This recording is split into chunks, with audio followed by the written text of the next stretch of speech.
Let's talk about something I know you've felt. That feeling of being completely, utterly stuck.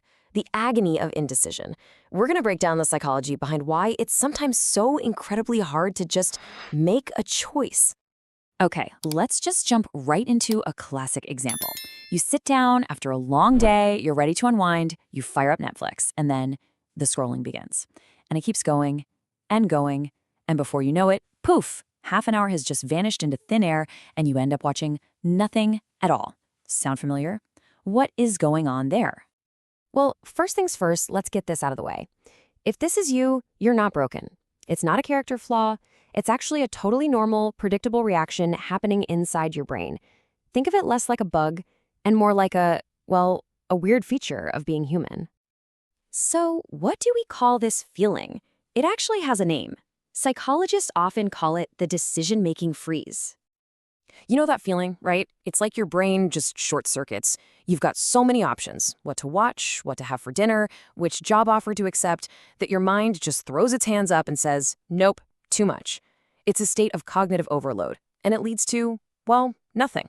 Total inaction. So what's really happening during this freeze? Well, the first major culprit is a sneaky little thing you've probably heard of called analysis paralysis. Basically, it's when the process of thinking about the decision becomes the very thing that stops you from making one. You get so deep into the weeds, weighing every single pro and con, that you completely lose sight of the big picture. You literally think yourself into a corner. And I bet this whole cycle looks painfully familiar. It starts from a good place, right?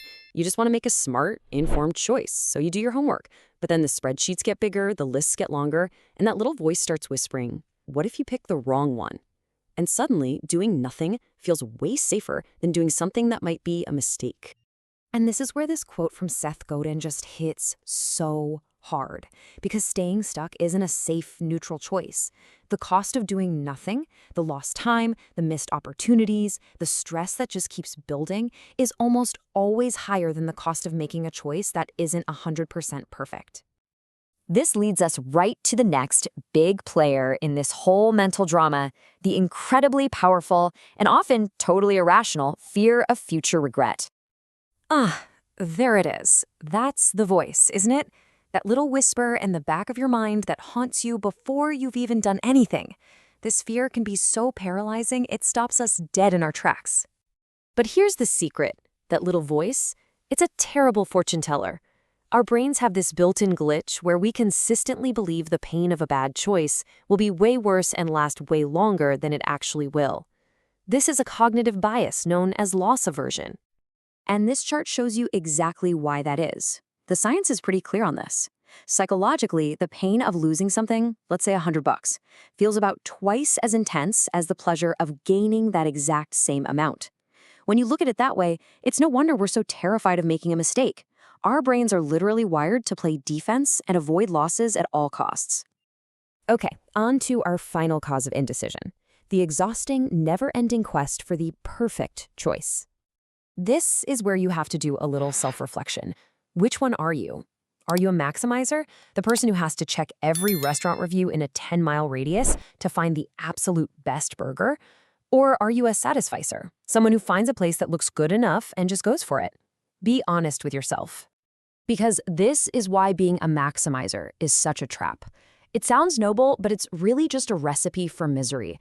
Maximizers spend way more time and energy, feel more anxiety, and then to top it all off, they usually end up less happy with their choice because they're haunted by all the what-ifs of the options they didn't pick. So we've seen the traps our own minds set for us. We've diagnosed the problem. Now, how do we actually get out? Let's put it all together. Let's just boil it down. You get stuck for 3 main reasons. 1, you're drowning in information.